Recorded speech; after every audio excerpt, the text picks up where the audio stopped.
सर्वेभ्यः नमस्कारः। सर्वेभ्यः विश्वसंस्कृतदिनस्य संस्कृतसप्ताहस्य च हार्दाः शुभकामनाः। संस्कृतभाषा ज्ञानभाषा अस्ति, किन्तु बहु कठिना नास्ति।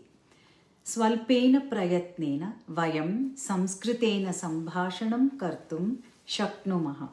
संस्कृतम् अस्माकम् अभिमानस्य विषयः। संस्कृतेन भारतस्य एकात्मता रक्षिता भवति। अस्माकं परम्पराम् अवगन्तुं संस्कृतम् अनिवार्यम्। मेधाशक्तिः स्मरणशक्तिः च संस्कृतेन वर्धते।